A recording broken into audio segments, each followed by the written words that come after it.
Hi, everyone. Thanks for having me another time. My name is Prodromos. I'm an SD4 of the southwest of England at Derriford Hospital in Plymouth. So I've been asked to give a talk on a systematic approach to low GCS. Equally, you could name it approach to the unresponsive patient or the comatose patient.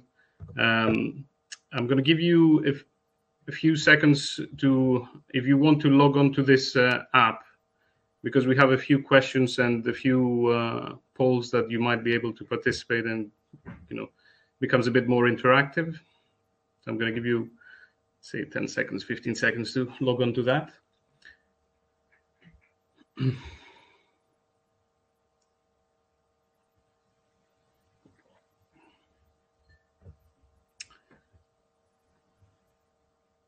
So my talk will be, it's fairly related to the confusion talk that I gave about a month ago, but in ways it's different because it's again an approach to an unwell patient. The unconscious patient is obviously an unwell patient, and that's why it's important to learn about a systematic approach to this problem.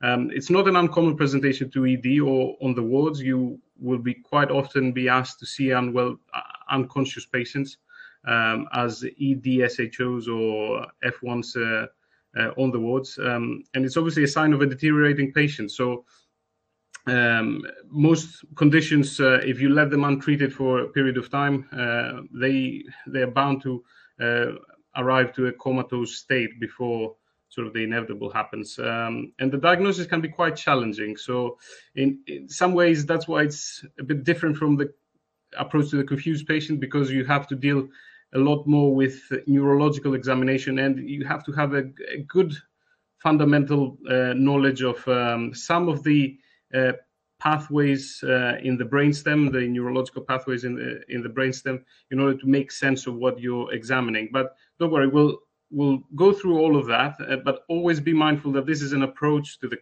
the problem. It's not an in-depth analysis of all the various sort of causes that lead to comatose state. We're going to clarify a few terms, and I will give you a systematic approach, my approach to the history, examination, and investigations, and finally the diagnosis of coma or unresponsive states. What is very important is for you to know some red flags. So I'll give you 8 questions that you need to answer as soon as possible when you are asked to assess a patient who is unresponsive, and that will lead to better outcomes for your patients and will get you out of trouble as well. I'll give you a few points in management of the reduced consciousness states, and a few points on prognosis, but we'll not delve too much into that because I think it's a bit beyond the scope of this presentation.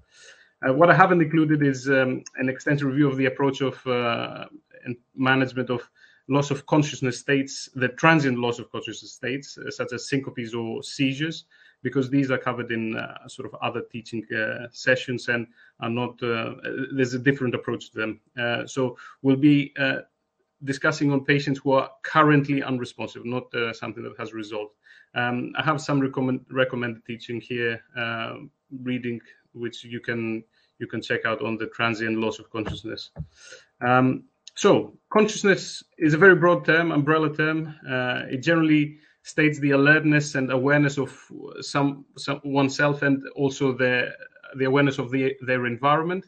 The coma, again, a very sort of arbitrary definition of a state of closed eye unresponsiveness, and I put an asterisk there because there are some exceptions even to that. But for the purpose of this learning session, comatose patients have closed eyes and they're unresponsive to external stimuli. They might open their eyes to pain without sort of tracking or fixating on one specific object or yourselves that you're examining them. And they might withdraw the limbs, but usually that's about it. There are different levels of consciousness, and that's why we're saying it's a broad term. And it's difficult really to define the degrees of consciousness or the levels of the different levels of consciousness, but there are some scales, as we will discuss, for example, the most commonly used is the Glasgow Coma Scale, the GCS, and that's the title of this topic. This allows a better communication between professionals, and it's really important for you to know them. But always remember, and that's my advice, at least to sort of myself, my colleagues, scores are good. Even breaking down the GCS is really important, but it's also important to describe. Don't forget that the scores are just scales that we have created, but don't forget to always give a bit more details on what information you get from the patient when you examine them. For example, the patient is now opening their eyes and they're tracking, they're looking at me, they seem to be more attentive compared to before where they were briefly opening their eyes and looking vaguely. So that's important because it will give a better description, a better sort of observation of the patient's change of consciousness levels. This is a Cartesian sort of chart that I used in the previous presentation as well. As you can see, consciousness can be divided in content of consciousness and level of consciousness. So there are these two different approaches to the consciousness term. And you can see that we can have different states and different situations with different contents and levels of consciousness, different mixes. So the coma is obviously in the bottom left corner, and being in a normal consciousness, wakefulness, and being aware of the environment and not being confused is the top right. So as we will be discussing in this case, we'll be discussing mostly about the comatose states and not the other states. And we'll talk a little bit about the minimally conscious state and the vegetative states towards the end. So important bits of anatomy before we start on the examination parts. So coma is usually a result of an interruption of what we call the ascending reticular activating system. So this is a network which starts at the dorsal brainstem and projects to the thalamus on both sides, so on both thalami, and from its thalamus it projects to the ipsilateral cerebral cortex. In the thalamus, it's particularly important. Some particularly important structures are the intralaminar nuclei. So this is a schematic. So as you can see, we have the reticular activating system starting at the dorsal brainstem and then goes all the way up to the thalami. So what is important about this anatomy for you to understand is that obviously the brainstem is a small area, and the network, so small damage can easily affect the network. Whereas as we go a bit higher up, so as we move from the brainstem towards the thalami, you really have to have both sides affected in order to cause a real problem with the level of consciousness. So if you want to have a problem, if you have a brainstem problem, you will easily have, on either side, you will easily have a problem with consciousness if it affects the dorsal brainstem. Whereas if you have one thalamus being affected rather than both, the patient is less likely to be in a comatose state, much less likely. And also, in order for the cortices to cause a comatose state, you will have to have sort of a very extensive problem on both hemispheres. This is just a schematic of the intralaminar nuclei. You can see how small they are, but how important they are. Now, as this is the anatomy that's relevant, so how does coma come about? So you can either have a structural injury to the cerebral hemispheres, as I mentioned, on both sides, or a very major unilateral side if it pushes towards the midline and pushes towards the brainstem. So we're going back to the brainstem essentially, or both thalami, or a structural injury to the brainstem. So I mentioned that.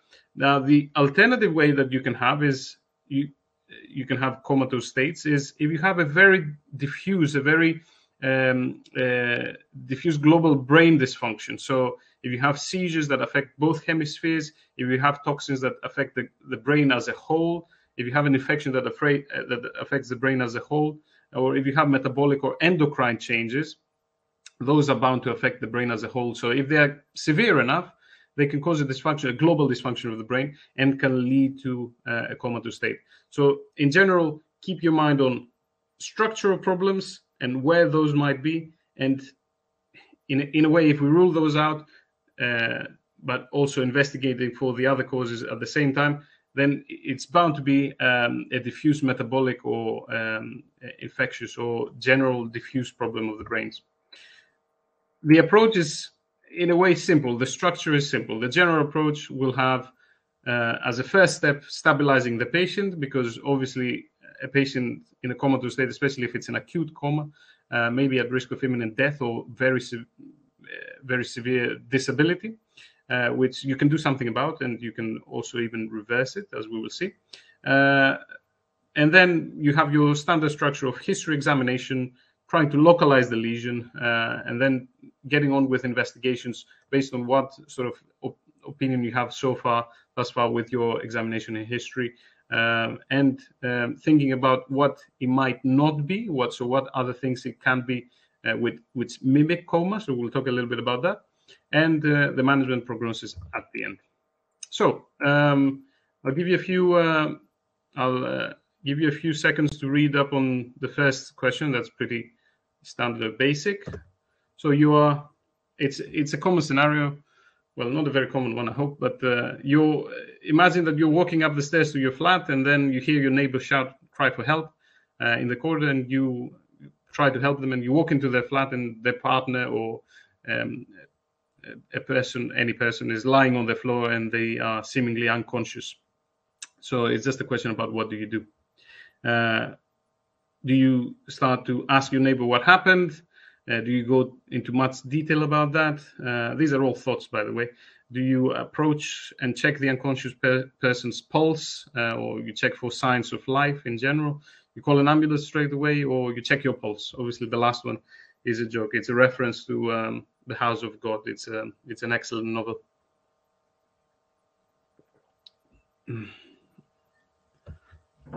I'll give you a few more seconds.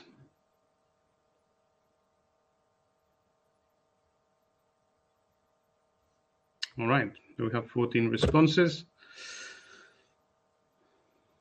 Very good. So obviously no one checked their pulse, but that seems to be the first rule in a cardiac arrest, at least as per The House of God. I would recommend you to read the book.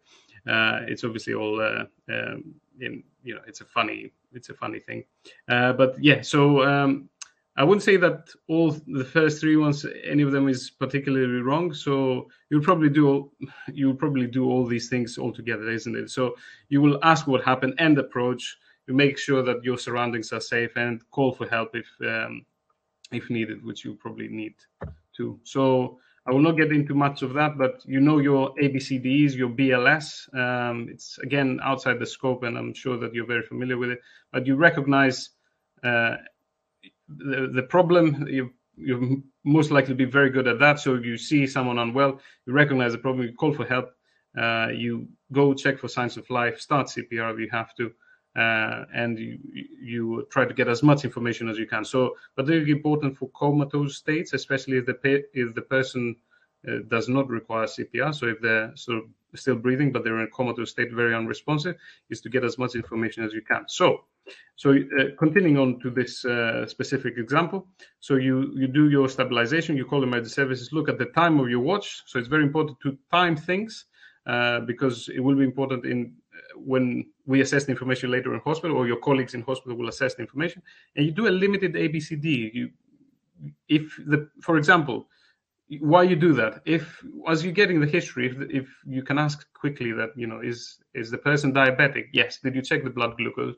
And the blood glucose is 1, or you can trace it. There you have it. You can reverse this comatose state very quickly. So carrying on from stabilization onto history.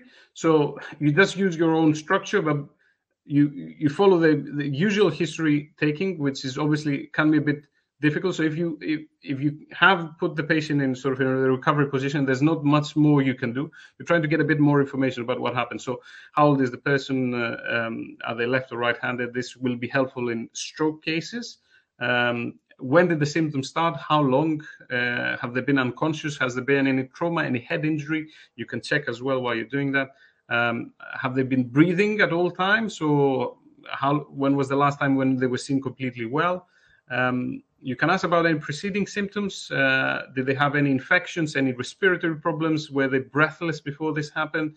And the past medical history and drug history, especially if they have taken any medication at all recently, or if they have omitted any medication, or if they have started any new medication recently. And then you check for you check your environment, obviously. You check for, and you ask for recreational drug use, or if you see any sort of illicit drugs around the person, and you ask for carbon monoxide poisoning is one specific problem. So that's why in the chain of survival, you always have to make sure your surroundings are safe.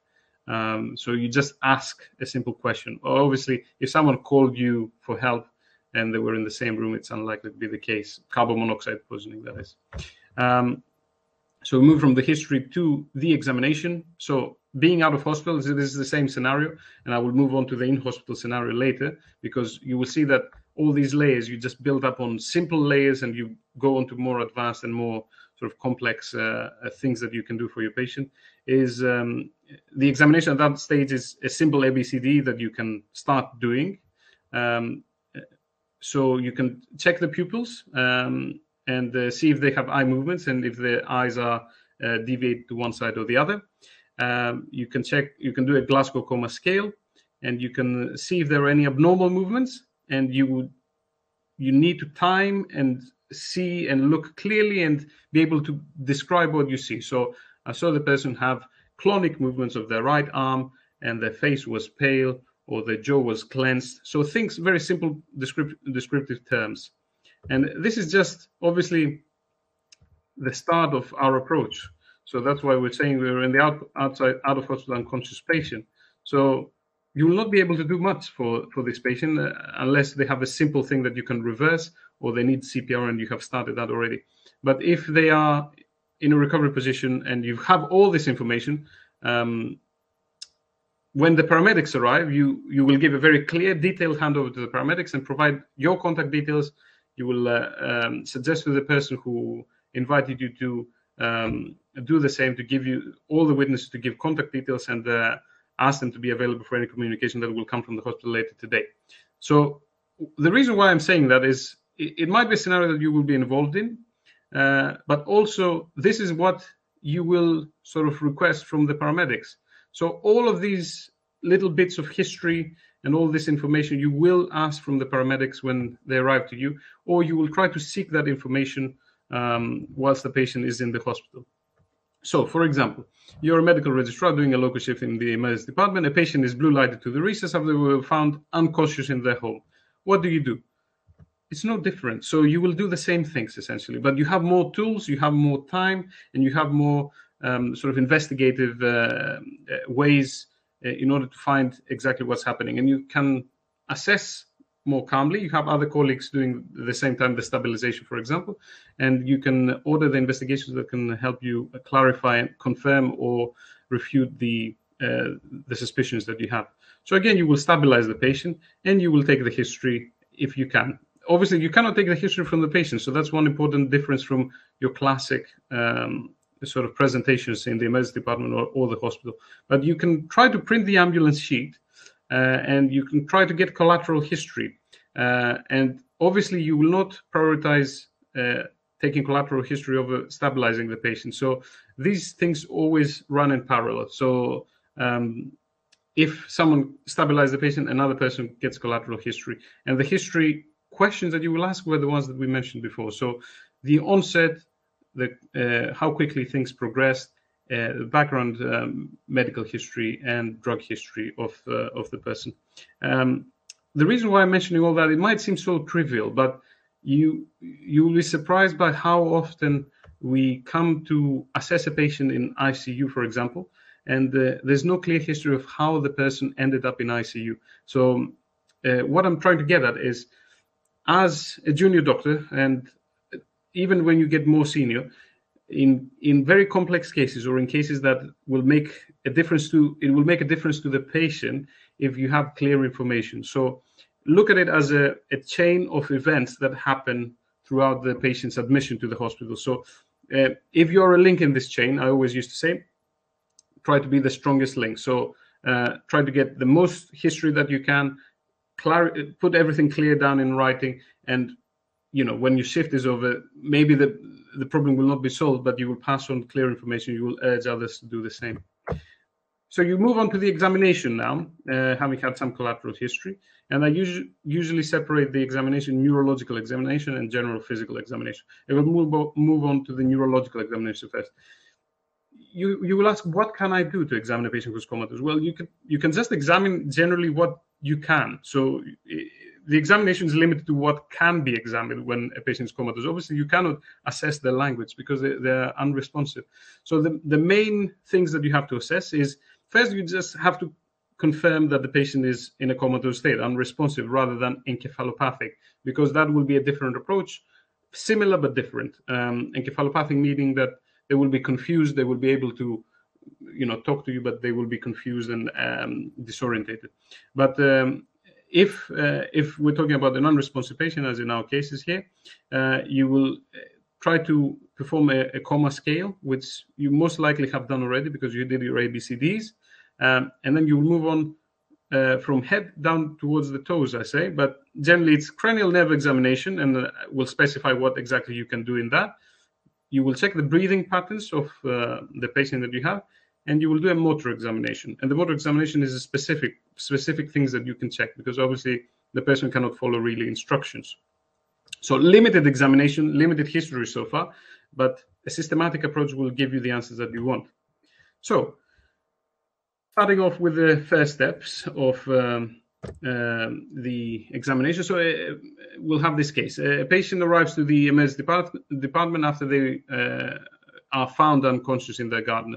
So they have their eyes closed and they do not open them despite very painful stimuli. So you pinch them on the shoulder, you put pressure over the supraorbital area. You might you might push on the sternum. Be careful with patients who have trauma, obviously, not to exacerbate any problems with that. But you give them painful stimuli. They are making some groaning sounds, but they're not opening their eyes. And they seem to bring their hand to the left shoulder to remove the hand that's pinching them. So how would you calculate their GCS? So we'll talk about the GCS afterwards. It's just it's just an entry question. Don't worry if you get it wrong. So just as a reminder, because we're not having many responses so far. So eyes, voice, and motor are the components. So what do they do with their eyes? What do they do with their voice? And how do they move their arms, basically, and legs? How do they move them around? Okay, I'll give you just a couple more seconds. We'll get a few more responses in. All right. Okay. So, so you can see the results, but essentially most of you say that it's 8, right? I don't quite remember, but essentially their eyes will be 1 because they're not responding. Their voice will be 2 because they are making some groaning sounds in general. They're not completely mute, and they seem to be localizing. So they seem to be bringing their right arm all the way to the left side just to push away. So they are localizing where the pain stimulus is. So that's pretty correct. So 8 is the correct answer. So an easy way, just a few hints on the Glasgow Coma Scale. So the way I used to, so you have to repeat it. You have to sort of revise all the time about how it is until you remember it sort of clearly in your head. But essentially, an easy way to sort of remember the steps for those who are not very familiar with it is eyes, mouth, and hand. Eyes, mouth, hand. And you start with the maximum points are 4, 5, 6. So 4, 5, 6. The minimum score is 3, of course, and the maximum score is 15. So you don't have less than 3. You try to remember what's the worst and what's the best response, and the in between you will be able to sort of try to fill in as the time goes on. So you try to repeat and repeat and repeat, and you will remember it clearly, and you will be able to do a GCS within seconds. But essentially, you can have a little table until you manage to do that, and that's no problem. There's also the 4 score, so that's another coma scale. That's a bit more specialist, and it's being used in neuro ICU setting. You don't necessarily need to use it. I've not practically seen it being used on a daily basis or sort of in common practice, but it is something that is a bit better than the Glasgow Coma Scale in terms of sensitivity and specificity of levels of consciousness. And it's not necessary to remember it by heart now, obviously. This is the different parts. You can, again, have a little sort of, you can check it on Google if you have to do it, but essentially it's what we will be talking about, and the different components of the 4 score is the different brainstem pathology and the respiratory respiratory patterns that you will see in your patient. So we've done our coma scale, and then we move on to the cranial nerve examination. That's really important because it hints at brainstem pathology, and hinting at brainstem pathology essentially means that there's a structural problem, right?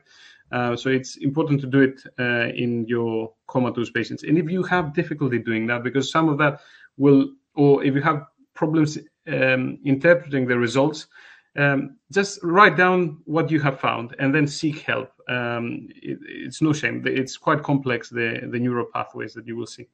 So the first step is just to check the eyes, and you do a fundoscopy if you can. In the context of a coma assessment, it's useful to check for papilledema. That's, mind you, that this is before doing any CT head scan. Obviously, in daily practice, we often see a CT head scan being done even before the patient is assessed in the emergency department. But let's say you don't have immediate access to that. So you check for papilledema. If you find bilateral papilledema, usually there's increased pressure in the brain. There must be something like a mass lesion compressing on things and making the person being unresponsive. So you do a CT head scan. And mind you, think about a CT venogram, because often you can have a venous sinus thrombosis that causes the problem. From fundoscopy, you move on to the pupillary responses. You will probably be more familiar with that. But essentially, you shed some light onto both eyes, and you check the responses that you check the immediate responses, and you check the sort of indirect responses from the other pupil. Asymmetric responses will suggest a structural lesion until proven otherwise, because as you can see, you can have some pupillary irregularities because of cataract surgery, for example. But until proven otherwise, asymmetric responses highly suggest a structural lesion. So if you have asymmetric pupils, or if they don't respond fully the same way, you should think about a structural lesion. Symmetric response, or symmetric pupils, they usually suggest metabolic or toxic causes, so things that are more diffuse and will affect the whole brain. But there are cases where you can have symmetrical pupils which are abnormal, and the problem is a structural problem, and we'll see a few examples of that. So, case 3, a comatose patient that was brought again to the emergency department after he became unresponsive for a few minutes while at home with his wife, has a left pupil which is smaller than the right one. So left pupil smaller than the right one bigger than the left one. The difference in pupil sizes gets bigger in low light conditions. So if you turn off the lights, if you can do that in the emergency department, or if you bring some shade over their eyes, the difference in pupil sizes, so how bigger the one from the other is, becomes even bigger in lower light condition. What is the best next action? So obviously it depends on what you think is the underlying problem. And you can obviously, I will explain what, I'll give you a few seconds again to think about it. And I'll explain what the issue is, obviously, with these descriptions, because they look good on paper, but obviously there's a real life problem when we're assessing pupils, and I'll give you a hint on that. Good. Let's see the results. Good. So a lot of you would do a CT head with angiogram, and that's the correct one. The MRI head is not, obviously, it's not a wrong answer, but it will take more time for it to happen. And we have someone who became very suddenly unresponsive, and he was at home with his wife, very suddenly unresponsive, comes in, has asymmetric pupils. I mean, the basic thing that you have to think is this person has asymmetric pupils. There must be something structural. It's very quick. What can it be? So things that happen so quickly, your mind should go to strokes. The reason why I put the angiogram there. So essentially, that's a hint on assessing pupil asymmetry. So when you have someone who has asymmetric pupils, it's often a bit difficult to find. It's not very straightforward to understand which pupil is the abnormal one. So it will either be that the bigger pupil is the abnormal one, or the smaller pupil is the abnormal one. And if you set some light and you have a completely unresponsive pupil, then that's it will be pretty obvious which one it is. But if you have a response to both pupils, but they are asymmetric, so you have asymmetry and asymmetric responses, then it's a bit more difficult. So what I usually do is I try to find out which one is the abnormal first. So if it's the bigger one or the smaller one that is the abnormal. So if you have if you're in normal light conditions and you bring a shade over the patient's eyes, or you turn off the lights, and you see that the size, like in this case, the difference in the pupil sizes gets bigger. So you have a small pupil and a bigger one, and you put them under light, and this difference becomes even bigger. So that means that the small pupil is the problematic one. So the small pupil cannot enlarge in low light conditions. And that's why the bigger pupil one, which can enlarge, it becomes larger and the difference is bigger. So that suggests that the small pupil is problematic. So the small pupil is problematic. So you have someone with a smaller pupil. What does that mean? They have a sympathetic problem. So as I said, don't feel overwhelmed by this. This will take a little bit of reading afterwards, but we're having an approach here. So asymmetry, structure problem, a sympathetic problem here. In this case, it means that there's a Horner's problem. So there might be a problem with the lateral medulla. And in a comatose patient, that might mean that they have a posterior circulation stroke. And that's why you do the CT angiogram, because you might do a thrombectomy or a thrombolysis if you find evidence of that. Often, if the rest of the examination suggests so, you can go ahead and do a thrombolysis even with that little piece of information that you have. But usually you can find a clot in the CT angiogram if that's the cause of the problem. So I have a diagram here. Feel free to take a photo of it or use it or steal it. It's not mine anyway, but I've borrowed it as well. But these are the different patterns of pupillary changes that you can see, and the different patterns of pupillary differences. So as you can see, the first few ones, from A to D, you have symmetrical, and you can see that most of them are toxic or metabolic, but a few exceptions. You can have thalamic insults, thalamic problems that cause sort of mid-sized pupil, symmetrical mid-sized pupils, but you will have other problems. So the examination needs to be taken, as a whole. So you can't just rely on the pupils, obviously. And midbrain, remember that there might be mid-sized, a bit bigger pupils, which are symmetrical as well. And the pons might give you very small pupils. But the important ones, the E and F, are the asymmetrical ones because you might need to act. So epicomanurism, obviously the blown pupil. So larger pupil is the abnormal one, whereas the lateral brainstem, that's the Horner's one. So the smaller one is the abnormal one. So the important points, as I mentioned, if the large pupil is unresponsive, so if you set some light on the large pupil and it doesn't respond, or if, again, as we said, so if in low light conditions, the difference becomes smaller rather than bigger. So the large pupil is problematic. So there is a problem with the parasympathetic fibers of the third nerve. So you might either have a third nerve pressure from a posterior communicating artery aneurysm usually, or an uncal herniation. So the temporal lobe is compressing on the third nerve. The peripheral fibers are parasympathetic fibers, and that causes the pupil to blow, as we say. So the pupil to become larger and unresponsive. And a small pupil, which is unresponsive, is the Horner syndrome, like in the case that we mentioned. So if you have symmetrical pinpoint pupils, first thing, as we said, the pons can cause that, but first thing, toxic causes. So opioid toxicity is the first one. You will see it very often on the geriatric wards. Someone, or an orthopedic wards, someone had a fall, a hip fracture, and they had opioid toxicity. Think to give them some naloxone; it's not going to hurt them. So this is just a schematic of the uncal herniation and the pressure of the third nerve palsy. Again, now we're moving on to the blink reflexes. Again, as I said, a bit of a difficult neuroanatomy to remember all of these, but essentially you have an afferent from the trigeminal nerve, from the cornea. It goes back to your trigeminal sensory nucleus, and from the nucleus you have fibers that arrive to the facial nucleus for the facial nerve on either side, so on both sides, and those cause your eyes to close. So you touch a cotton wool, you touch the cornea, or you can put some eye drops as well. You put some eye drops.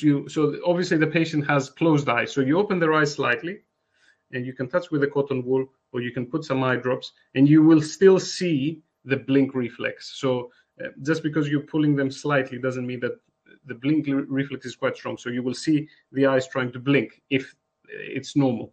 So you do in either eye, you check either eye, and you check the response from either eye. So the normal response is if you touch any cornea, you will have blink reflexes from both sides, and that's because each trigeminal nerve gives the reflex involves both facial nerves to cause the orbicularis oculi to close the eyes. So just teasing your brains a little bit with this case, you have an unresponsive patient, a comatose patient, and they have the blink reflexes tested. When his right cornea is stimulated, so you stimulate the right cornea, he only closes the right eye. When you stimulate the left cornea, he only closes the left eye. Where do you think is the lesion? Have a think. Don't worry too much. As I said, a bit of a complex anatomy, and it's with the first presentation. If it's the first time that you see these schematics, don't worry. It takes a little bit of time to and obviously doing a bit of reading, but we're just doing the approach today. So it's just things to be aware of, and then you can deepen your knowledge more with some personal study. Okay, a couple of seconds more. Let's try to get to at least 10 responses.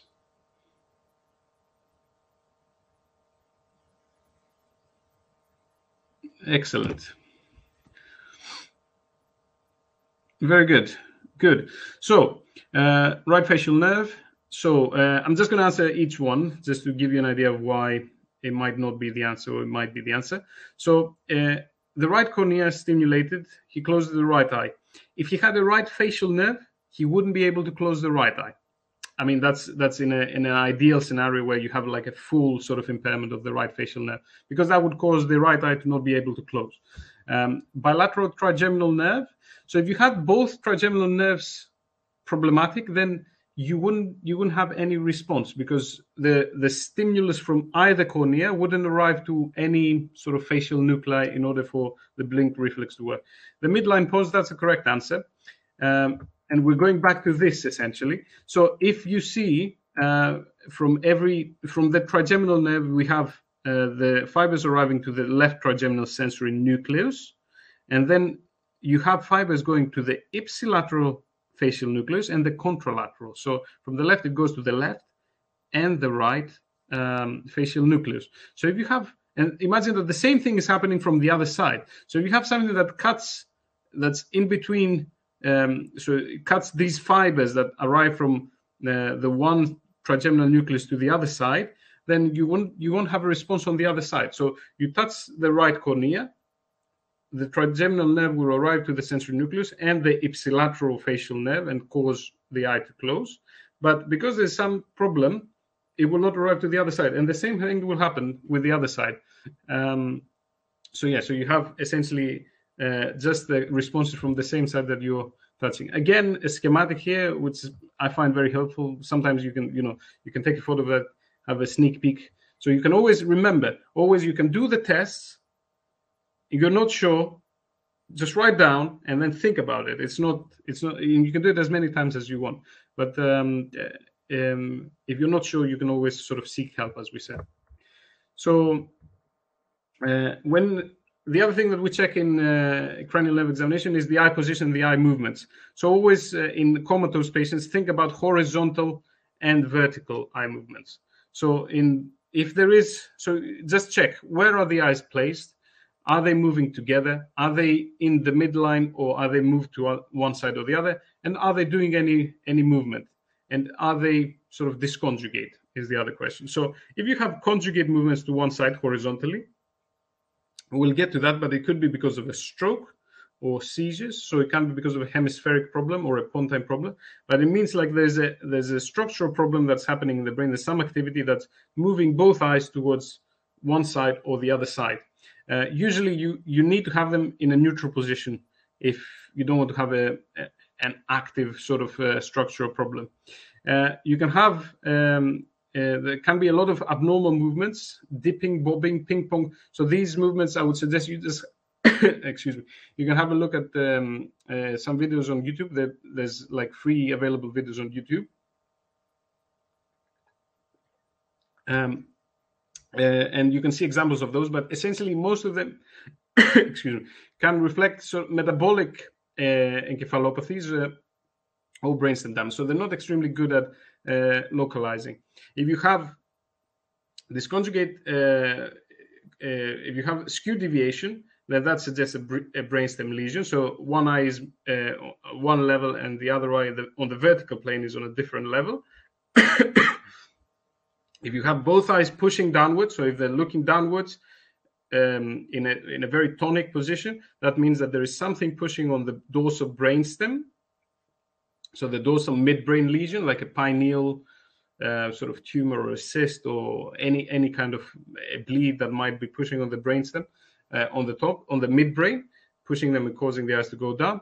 And if you have one eye down and out, so one eye only, that usually shows a nerve palsy. In this specific case, it would be a third nerve palsy. So these are the general sort of patterns that you will see. So always remember horizontal and vertical planes. And again, it's important to note what you can see. If you have deviations, usually it's structural problem. If you have abnormal movements with movements which of the eyes going left and right, then that can also mean a metabolic problem. It's an important slide. If you see someone who has the eyes deviate to one side, that's because the frontal eye fields are affected, or what we call a pontine horizontal conjugate gaze center, control center is affected. So you have a control center in the frontal eye fields. Its frontal eye fields, so that's an area in the prefrontal lobes. So each side pushes the eyes in a conjugate gaze, conjugate meaning both together, sort of equally, towards the other side. So if you have a destructive lesion, so if you destroy that part of the frontal lobe, of the frontal eye fields, because you have a tumor or a bleed or a stroke there, then the other eye field is sort of overactivated, and you don't have opposed action from the destroyed one. So you will have a deviation of the eyes towards the destroyed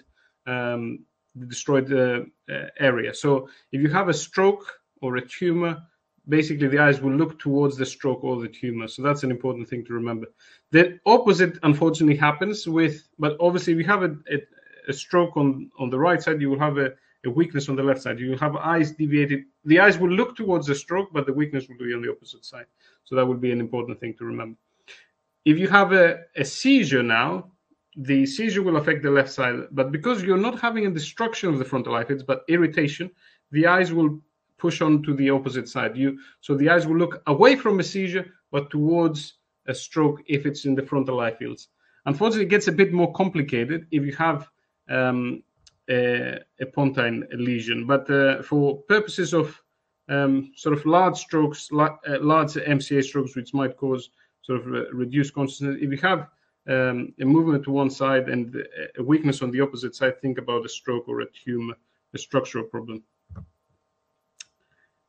The next step in the cranial nerves, this is quite important, but obviously not very often performed, is to check the vestibulocular reflexes. So the oculocephalic responses can be checked either with the head thrust maneuver. So you have the patient this is only done if there's no trauma or C-spine injuries, by the way. You don't try it. But you try to open the eyes. It's a bit complicated, but complex. But you try to open the eyes and you move the head to one side and the other side with very brief movements, a very quick movement, and you see what their eyes are doing. If their eyes should always move to the opposite side of where you're turning the head, and that's the vestibulocular reflex. So if the eyes are set on the side that you're moving the head to, then that means that the vestibulocular reflex is impaired, and we'll see what that means. This is not very sensitive. It's a very weak stimulus when you have comatose patients, and you ideally need to do cold caloric responses. I have never seen them happen. So it's a theoretical thing, but it's demanding in resources and time, and I've never seen it happen in the acute setting. Again, very complex schematic, but essentially remember this. So this is all about horizontal eye movements and horizontal head movements. The side that you move your head to, the vestibular apparatus on that side will get activated and will give signals to that ipsilateral vestibular nucleus. So if you turn your head to the right side, for simplicity reasons, you turn your head to the right side, the vestibular nucleus will get activated. The vestibulocular reflex means that when that vestibular nucleus gets activated, it gives signal to the opposite abducens nucleus to turn the eyes towards the opposite side. So when we have an intact vestibulocular reflex, we move the head to the right side and our eyes will move to the left side before coming back to the usual side. But if you have no movement towards the opposite side, so if you have like the doll's eye, as we call them, so your eyes are fixed in that position that you change, that means that vestibulocular reflex is impaired. Now, there is my personal experience from this is that if you're not confident in doing that, and if you're not confident in doing that with quick movements, then don't give too much, don't try to interpret the results, because if you move the head slowly, the eyes are bound to be fixed, so they will not move towards the opposite side. So I've seen it happen many times, and misinterpretation of sort of no eye movements towards the opposite side being labeled as vestibulocular reflex problem and brainstem problem, but it's all about the speed of movement. So if you do it fast enough, you will see the opposite side, the eyes moving to the opposite side, but if you do it slowly, you will not. Again, a schematic, a bit difficult. Part of the examination, if you're not confident in doing that, you can ask the neurologist to do that instead. Essentially, a normal oculocephalic reflex, so the head thrust maneuver, suggests an intact vestibulocular reflex, and thus more likely to have an intact brainstem. So it's quite useful if you can do it, but if you can't, then I would suggest to not misinterpret the results. So that was the most difficult part of the examination. And then some other important parts is the breathing patterns. So the general concept is, how does your patient breathe if you let them in a comatose state? Cheney-Stokes, you have you must have been familiar with it, but basically it's a small volume of breathing followed by increasing volume of breathing, and then again a smaller volume of breathing, and then a pause essentially before starting that again, that cycle again. But it's not very helpful in localizing. It can be seen in a lot of sort of medical problems, cardiological problems as well. But what has been found more recently is also that the other patterns can be a bit more localizing, but generally they're very difficult to differentiate, and they're very difficult to assess, especially when the patient is already intubated. So I would suggest you make a note if you see anything strange. So if you see any ataxic breathing, so breathing that is all random with sort of inspiration, expiration being out of sync, or not making, being very strange. So make a note of that, but it's not necessarily going to show you some localization. And then we arrive to motor examination. We said it's very limited examination, so you can only see what spontaneous movements there are and write down. So if you see any purposeful movements, so if the person tries to do something on their own, so that means that they're not comatose, so they are encephalopathic, and they need to be worked up like that. So they might be confused or in deep confusion on a hypoactive delirium, but they wouldn't be able to move and do purposeful movements. If they have non-purposeful, so sort of polymyoclonic movements, polymyoclonus is sort of myoclonic movements of the arms and legs in a random pattern, but affecting the whole sort of body, is usually caused by anoxic brain injury, but also can be caused by some drugs. And the way you can assess the motor response, basically the examination of the motor system, is only by seeing what the response is to the pain. And you can only check the reflexes and the plantars. That's pretty much what you can do. It's very important to do it on both sides. So if you find an asymmetry, be careful, because it might cause it might bring on a suspicion of a coma, for example, of a stroke, for example. If you have someone, we'll talk a little bit about this locked-in syndrome a bit later on that I mentioned here. And again, the cortic and the decerebrate posturing, again, even though we do think that they have had localizing value with the red nucleus or below the red nucleus, it seems that the most recent research shows, or at least sort of expert opinion shows, that it's not very much of localizing value, but it does show sort of deeper levels of coma. And then you do your general physical examination. So it's like an extension of the history taking. So you try to do a general inspection, see if they are sort of neglected, cachectic, do they have any vitamin deficiencies? Are they? Is there any intravenous drug use, illicit drug use signs? Is there jaundice? Is there any evidence of sort of abnormal liver function in a way? Are there any abnormal strange smells that might suggest ethanol or ketosis? Are they? Do their observations suggest that they're in sepsis, and that's the reason why they went on to a comatose state? Did they have any cardiac arrhythmias? Did they have any recent MIs? Is the whole reason why they're there in a state like that because they had a cardiac arrest recently, in which they sort of, in a way, not a cardiac arrest, but a severe MI that they recovered from, or they are recovering from slowly? And is the temperature okay? Do they have any signs of infection anywhere, or any signs of malignant neuroleptic malignant syndrome, or hypothyroidism or hyperthyroidism? And do they have any meninges? And that's quite important for us neurologists.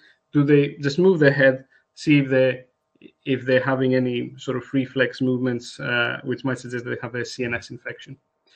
And then this is my general suggestion, is especially at an F1 level, for example, or an SHO level, would be try to rule out the major catastrophes. So you assess a patient with unconsciousness on the ward, say for whatever reason you're alone at the time, but usually you need to involve more senior doctors and colleagues.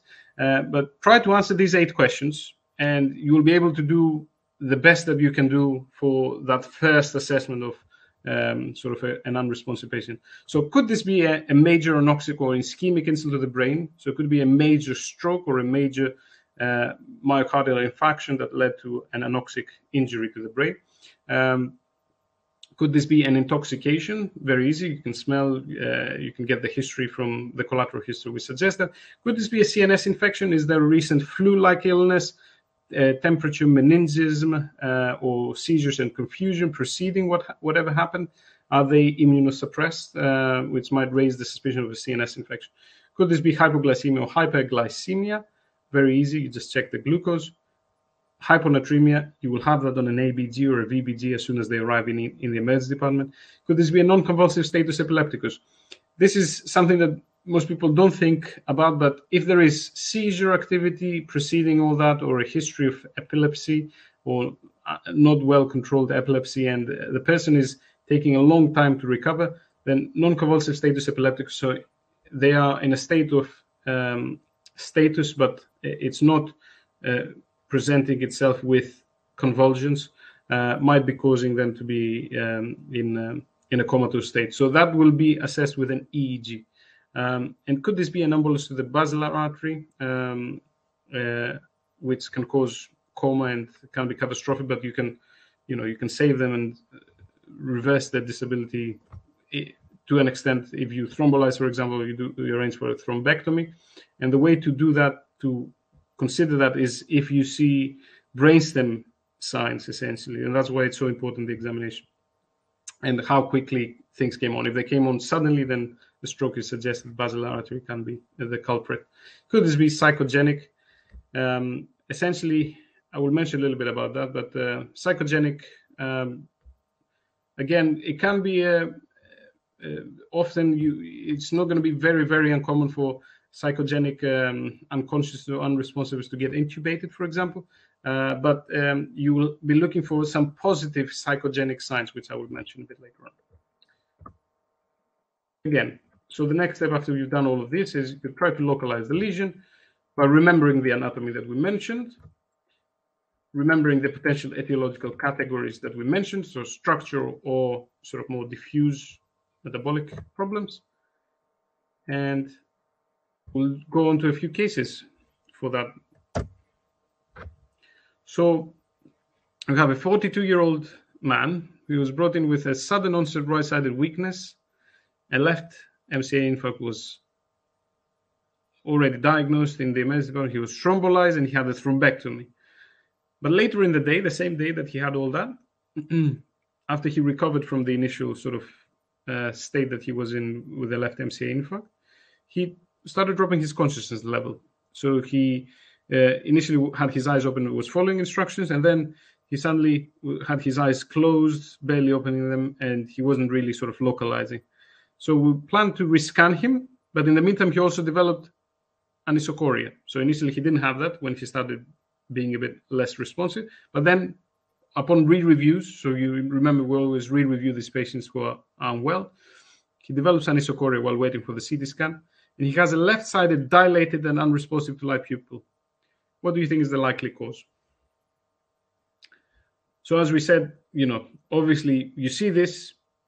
I want you, at least at the end of this presentation, to think unequal pupils, asymmetry, it seems structural, needs brain imaging. Now, if you want to think a bit further, so this person has a left dilated pupil and it's unresponsive to light. So as we suggested, it's probably a problem with the third nerve, so a parasympathetic problem. And thinking a bit further on, let's see what you answer. Good. So, so that's a very interesting response. Obviously, a post-thrombolized bleed with bracing compression, that's the first thought that comes to mind, isn't it? Because someone's thrombolized, something seems to be pushing the third nerve, and that might easily be a bleed that's pushing again on the tentorium, causing a hemispheric sort of uncal herniation, and pushing on the third nerve, causing all this situation. In this gentleman's case, just the thing that nothing is ever what you expect it to be. He had, unfortunately, because it's a true case, he had unfortunately a further thrombosis in the basilar artery. So that was the cause for his asymmetric pupils. Obviously, there were a few other signs that I didn't mention here, but it's a lesson to be learned, is that you could do a CT angiogram and find that. Second case in the localization. So young epileptic admitted with 3 generalized tonic-clonic seizures, still drowsy 1 hour after the last seizure. His GCS is low, is an 8. He's sort of barely opening his eyes again, saying some words, but not really making any sense. And he's not really localizing. He's moving his arms away from the pain. There are no movements, but his eyes are doing a conjugate but rhythmic directed movement towards up and right. So it was, in a way, his eyes were moving like that. And this is what you have. So you call that to ED to assess this patient. They had seizures earlier. They're not having any obvious sort of clonic or tonic movements, and they're very drowsy. You can sort of get them to open their eyes a little bit, saying a few words, but they seem to be having this. And this is just, again, trying to suggest to you that, whatever the reduced responsiveness, if you have a systematic approach, you wouldn't going to miss that, right? So if you just said, if you didn't examine thoroughly, you might have missed the eye movements, but you could say it's the person is postictal, no need for an examination, so give the plan and go away. But essentially, if you have a systematic approach, you would pick up the eye movements. Let's see what you think. Wow, so that's very interesting, because so some of you are thinking that there might be an underlying brain lesion and it needs urgent brain scan. Not necessarily. The patient is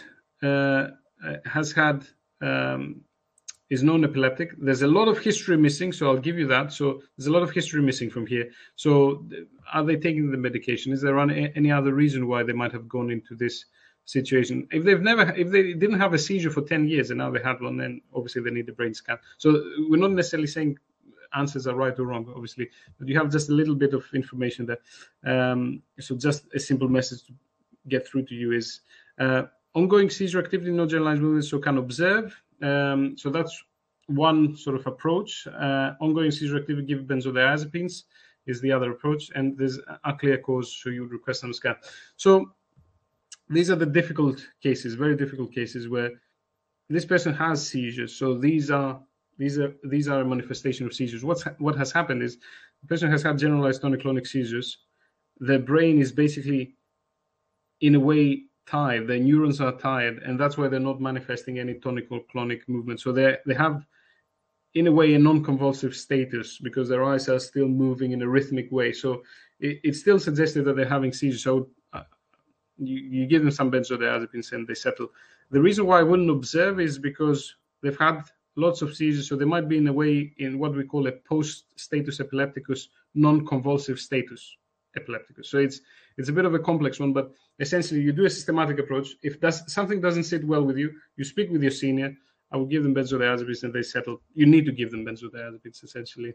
You cannot wait. And the CT scan will definitely depend on a lot of more things in the history and the examination that we don't have available.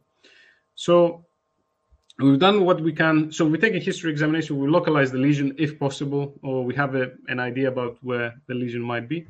So we think about the investigations now. Obviously, this is a non-exhaustive list. So are you going to be able to think about that straight away?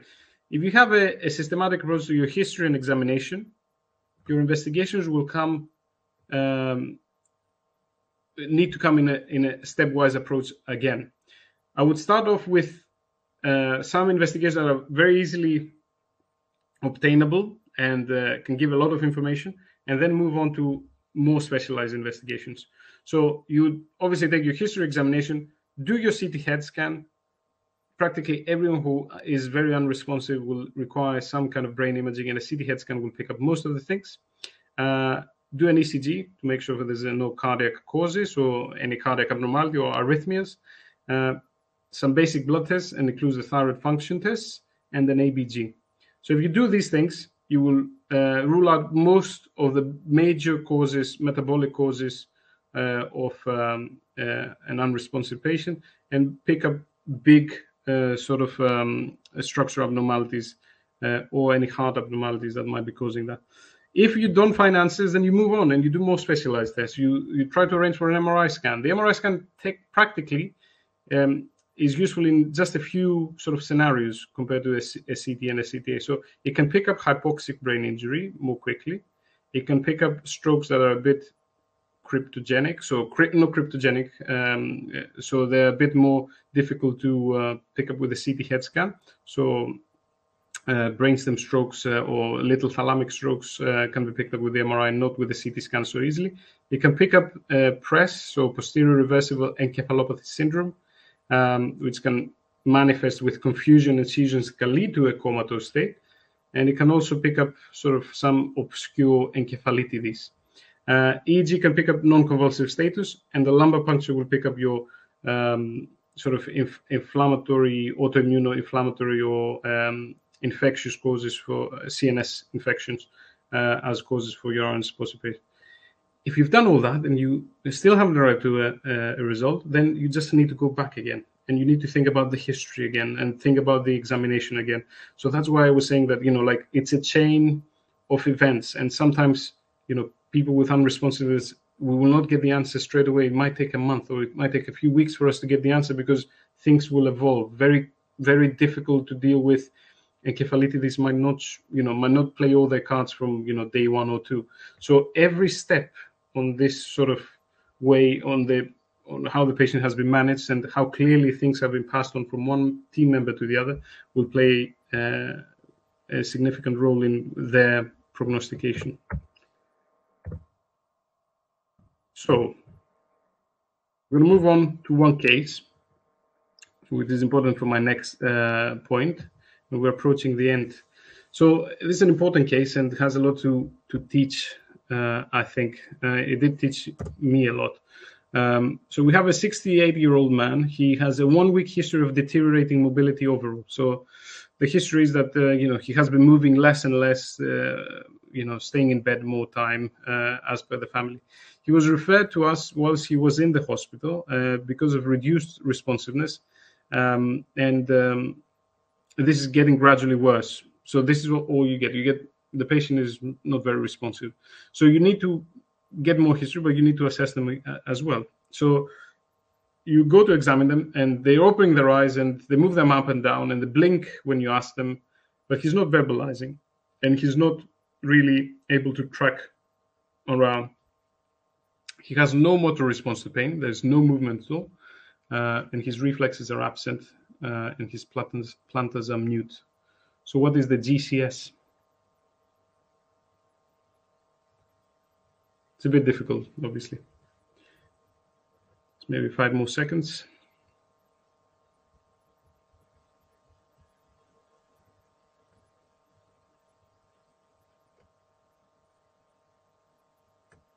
All right. Good, we're divided again, so that's excellent. Yeah, it's a bit more difficult. So it's the difficulty with scales, isn't it? Because this person they're opening their eyes on instruction, and they keep them open. Okay, so they kept them open. I'm not trying to say what's right or wrong here, but essentially they keep their eyes open and they keep them open. So I will give them a 4 for that. They're not speaking at all, so give them a 1. And the motor response is a bit strange because they can follow instructions. So I would give them a 6, but from the other side, they're not moving at all. So in that case, I would give them a 1. So what is the right answer? I would probably just use a descriptive term. So I would just say what is exactly happening. Because, for example, in patients who had aphasia, they will not be able to talk because they have aphasia. So you just need to specify that. It doesn't bring the GCS down. It just says that they're aphasic. So in this case, as we will see, it's a bit more complicated. So where is the lesion in this same gentleman? So you can read again what is happening. So opens his eyes. So deteriorating mobility, reduced responsiveness was suggested, but you go and see them and they are having their eyes open. They move them up and down and they blink, but they're not verbalizing and they're not tracking, and there's no motor response. So they're not moving anything. And then the reflexes are absent and the plantars are mute. So there's no plantar response and the reflexes are completely absent. Where would you place the lesion? Is it the left MCA territory one, the thalamus? Any of the rest? Just a few seconds more. Can we get to 10? I want to see how divided we are in the opinions.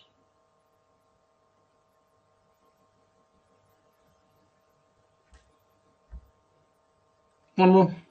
Very good.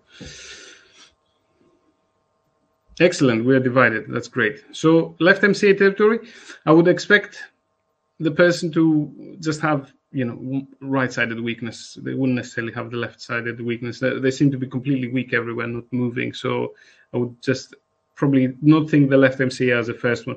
Thalamus, yes. Thalamus would be a possibility. The difficulty is with the no motor response to pain, so they're not moving at all. So I wouldn't really be able to explain that very, very easily unless, and they're not really, are they really comatose? They have their eyes open, so kind of makes you think. They are not very sort of responsive, but they don't have their eyes closed, which you would expect in a sort of in a comatose state, in a thalamic problem, bilateral thalamic problem, for example, and they can follow instructions, but they just can't seem to follow all the instructions. So they're not able to move their eyes on the left and right, and the reflexes are absent, which is a bit strange, isn't it? Brainstem, yes, that was my first thought, but basilar artery thrombus, so the locked-in syndrome, as we say. But why are the reflexes absent? I'm not quite sure.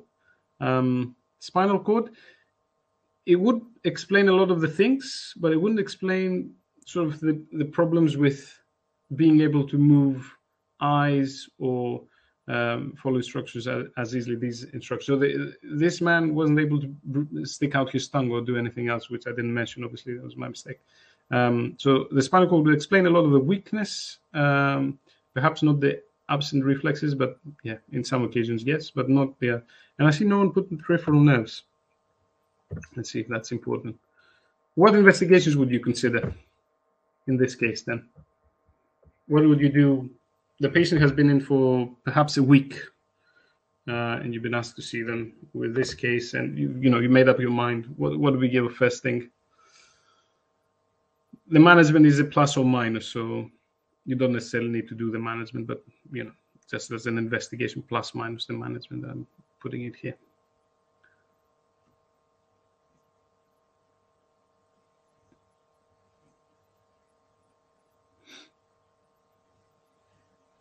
Okay, a few more seconds.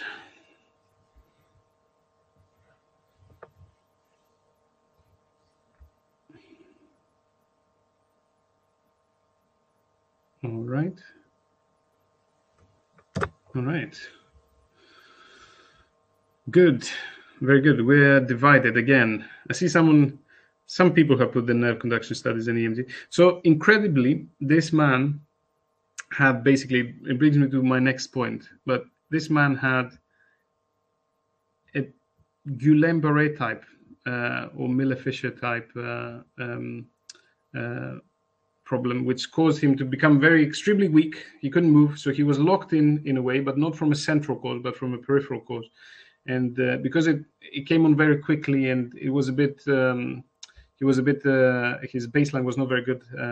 Essentially, it was in a way not missed, but it wasn't considered at the right time. So when we assessed him, it was already he was already unable to move any of his limbs, and that.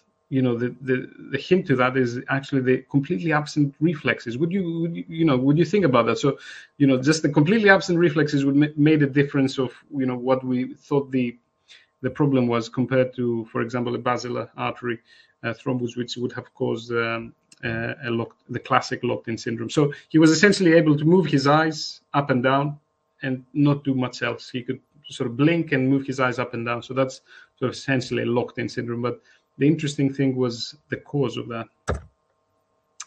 And brings me to the point of think about the coma mimics. So locked-in syndrome is a coma mimic. The difference is that the person is completely aware, but unfortunately unable to move their arms, legs, or do any movements of the mouth or the tongue. So it's a basilar thrombosis in the ventral pons, and the only thing usually that the person can do is perhaps blink and move their eyes up and down, which is really horrible. And if you have a systematic approach, you're not going to miss it. So you can give them thrombolysis, you can do thrombectomy, and you can offer them the best chance. So it's really catastrophic for someone, isn't it? Because they're completely aware of what's happening, but they can't move. Akinetic mutism is a similar case to what we described, an aggressive GBS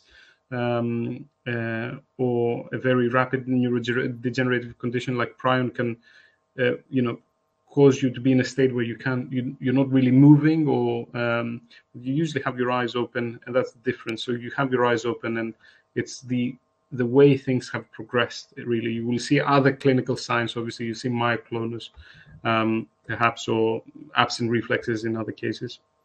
In GBS, severe catatonia, there has to be some kind of psychiatric background and functional psychogenic unresponsiveness. So If you have non-epileptic attacks surrounding this, you do or your hand drop test is positive. Hand drop test, you raise the arm and you just let it go. Usually it has to fall on top of the head. If it falls, conveniently away, then it's unlikely to be an organic sort of comatose state. You can tickle the nose here. I haven't done it myself, but if they have like resisting eye open, if they're resisting the eye opening, for example, that's a clear sign of a functional unresponsive. And you try to bring these positive signs in order to make a confident diagnosis rather than say, but obviously sometimes it can be very, very, very difficult. So we have done all what we can to investigate, and we have thought about the mimics. So what do we do to manage things? So you have done your ABCD very early on, and you have corrected most of the things. You have considered the naloxone, we mentioned that, and usually doesn't cause any harm, especially if you have no brainstem signs. The pupils are a bit sort of pinpoint. There's some kind of history of opioids. Give them a small dose of naloxone, they might recover. I've had someone who came in as a stroke call not long ago, and they actually had opioid toxicity, accidental opioid toxicity, and they had, their pupils were not that pinpoint as well. But you give them a small amount of naloxone, and they came back completely fine. You have the chance to treat all the major metabolic electrolyte abnormalities. And if there is a mass lesion, you obviously discuss with the neurosurgical team and you try to do the management of the increased ICP. They will probably give you the advice on how to do that. It's outside the scope again. And again, you give them CNS infection very early on. If you consider it, if there's a suspicion, you give them the antimicrobials and you include the cyclovir in that. Just remember that unresponsive is a symptom, not a condition. So you need to find the cause for it. So you treat the cause. And then how about prognosis? Just a few words here. Essentially, coma, if the cause is not lifted, or if it's a persisting cause for this, and there's support for a period of time, there are some possible outcomes from this. So the person might, if this deteriorates, they might become brain dead. They might awaken and have persistent vegetative state, or they might come back to a degree of consciousness with variable sort of states, like the minimally conscious state, a very disabled but conscious state, and you can also have a good recovery. So these are the potential sort of outcomes.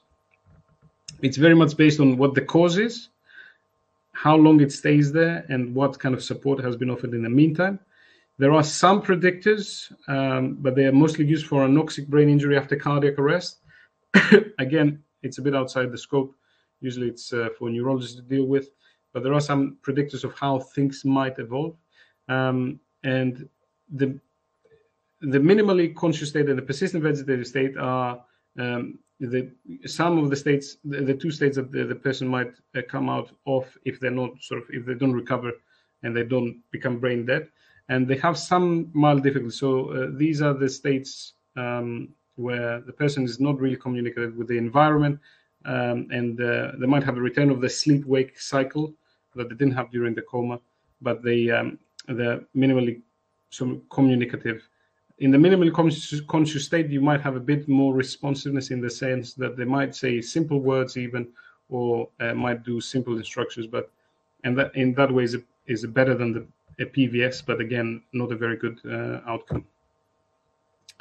Again, brain death, I think it's completely outside the scope of this presentation, but it is a clinical sort of diagnosis. Usually, we do use some supplementary investigations, but it's usually a clinical diagnosis. Just remember that this is in a neuro ICU sort of situation where everything reversible needs to be ruled out first before we arrive to that conclusion. I think I will not mention anything more here because I don't think it's of any benefit to you at this stage. But essentially, arriving to my conclusion. So, coma is a challenging presentation, usually an unwell patient. So, so you need to have a careful approach to them, and their successful management, a better outcome relies on the chain of events that happens, and you need to be a good, strong link to this chain. I can't stress that enough. When you assess, use this systematic approach or any systematic approach that you might find more useful in your career steps.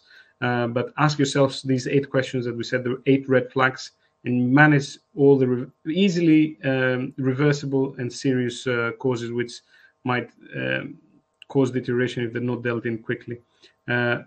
Your investigation should be done in a stepwise fashion, so don't arrive to the MRI scan as a first step without sort of ruling out the other easy things first. But obviously there can be, that's not written in stone. And prognostication again will require all these steps to be. Ideally, all these steps have been taken will give the best chances at the best prognosis, and if not, then at least we'll be aware of what the causes for a bad prognosis are, what the cause is. So if you have any questions, I'll just unshare my screen. This is your link to the feedback and the certificate. Perhaps if we share it also in the if we share it at the chat, it will be helpful.